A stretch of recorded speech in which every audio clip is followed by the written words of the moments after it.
The live TV, सच सबसे आगे। नमस्कार, मैं हर्षिता सिंह और आप देख रहे हैं द लाइव टीवी। देश में फैल रहे हेट स्पीच और उसके आयोजनों पर भले अब तक सरकार का कोई भी डंडा चला न चला हो, लेकिन अब इन हेट स्पीच पर, धर्म संसद जैसे आयोजनों पर अब सुप्रीम कोर्ट का डंडा सरकार के ऊपर चल गया है। हेट स्पीच को लेकर के सुप्रीम कोर्ट के फटकार का असर अब सरकार पर होता हुआ नजर आ रहा है। आपको बता दें कि उत्तराखंड में होने वाली महापंचायत को लेकर के सुप्रीम कोर्ट की सख्ती के बाद अब रुड़की पुलिस ने धर्म संसद पर पूरी तरीके से रोक लगा दी है, जो आज होने वाली थी। और रोक लगाने के साथ साथ पुलिस और प्रशासन के अधिकारियों ने वहां हिंदू महापंचायत से पहले मुख्य संयोजक जो है उसके दिनेशानंद भारती और उनके कई समर्थकों को सीधे सीधे हिरासत में ले लिया है।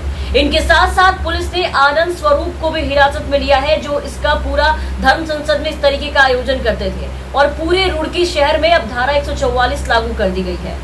आज ही उत्तराखंड में एक और धर्म संसद का आयोजन होने जा रहा था। 27 अप्रैल यानी कि आज ही के दिन हरिद्वार के रुड़की में इस कार्यक्रम का आयोजन होना था। एक बार फिर से धर्म संसद के नाम पर नफरत फैलाने और समाज में हिंदू मुस्लिम करके जहर घोलने की तैयारी थी। धर्म संसद के नाम पर क्या कुछ होता है ये आप सभी को पता है। पूरी तस्वीरें और वीडियोस आपने देखी है।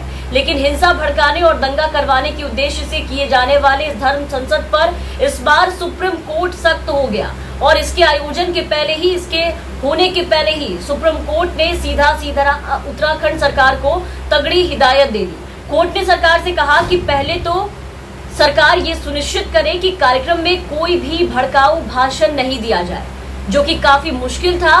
मुश्किल क्या, आप ये कह सकते हैं कि ये काफी ज्यादा नामुमकिन के बराबर था, क्योंकि आज तक जितने भी धर्म संसद हुए हैं, इसके नाम पर जितने भी आयोजन हुए हैं, उसमें क्या कुछ हुआ है, किस तरीके की तस्वीरें सामने आई है, धर्म के नाम पर क्या कुछ सिखाया, समझाया और पढ़ाया गया लोगों को, क्या आह्वान किया गया लोगों से, वो आपने देखा है। तो इस बार सुप्रीम कोर्ट ने इसे लेकर के उत्तराखंड के मुख्य सचिव से एक हलफनामा भी मांगा था और इसमें सचिव से कार्यक्रम में हेट स्पीच को रोकने के लिए उठाए जाने वाले कदमों के बारे में जानकारी देने को कहा गया। साफ साफ सारी जानकारी बिल्कुल स्पष्ट रूप में मांगी थी और कोर्ट ने कहा था कि नफरत भरे बयानों को रोका नहीं गया तो मुख्य सचिव इसके लिए इस बार पूरी तरीके से जिम्मेदार होंगे। और कोर्ट ने ये भी कहा कि हेट स्पीच रोकने के लिए सभी कड़े कदम उठाए।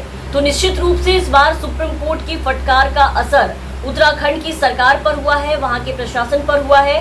तभी जाकर के आप देखिए कि धर्म संसद हिंदू महापंचायत के आयोजकों पर सरकार इस बार किस तरीके से सख्त नजर आई है, पुलिस सख्त नजर आई है और धर्म संसद के आयोजन पर रोक लगी है। तो पुलिस ने सुप्रीम कोर्ट के आदेश का हवाला देते हुए हिंदू महापंचायत के आयोजकों के खिलाफ FIR भी दर्ज कर ली है और उसके 5 किलोमीटर के इलाके में जितने भी उसके दायरे में धारा 144 लागू कर दी गई है। और आखिरकार आप देखिए कि सुप्रीम कोर्ट की कड़ी फटकार के बाद उत्तराखंड सरकार और पुलिस नफरती धर्म संसद को लेकर के अब पूरी तरीके से एक्शन में आई है, जो एक्शन लेने के लिए काफी दिनों से, काफी महीनों से कहा जा रहा था।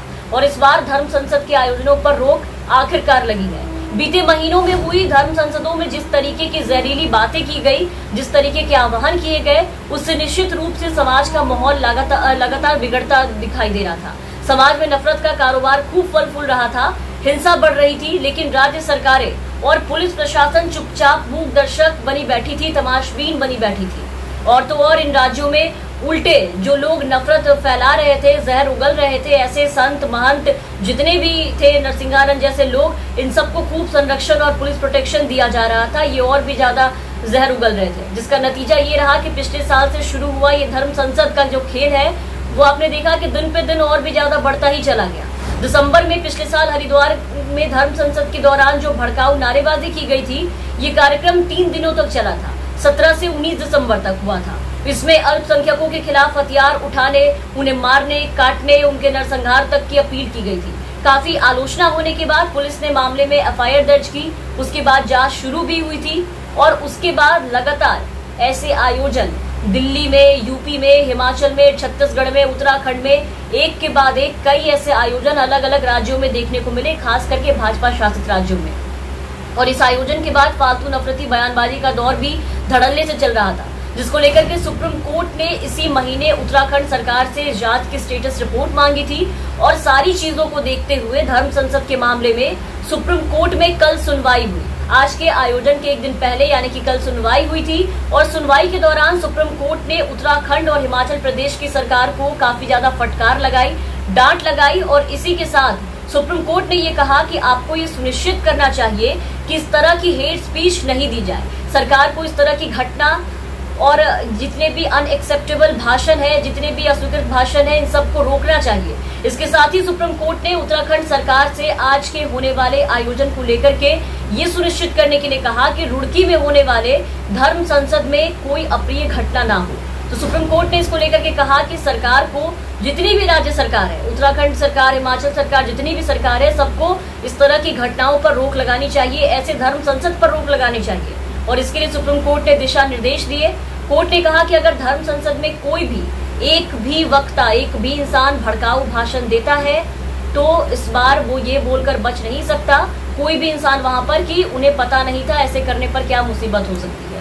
तो सुप्रीम कोर्ट के सख्त आदेश और इस कड़ी फटकार के बाद अब आखिरकार उत्तराखंड सरकार और पुलिस के होश ठिकाने लगे और आज के होने वाले धर्म संसद पर सीधा सीधा रोक लगा दी गई है। तमाम खबरों और अपडेट्स के लिए आप बने रहे द लाइव टीवी के साथ। चैनल पर नए हैं तो चैनल को सब्सक्राइब कीजिए, साथ ही बेल आइकन जरूर दबाएं ताकि हम आपको हर खबरों से अपडेट रख सकें। द लाइव टीवी, सच सबसे आगे।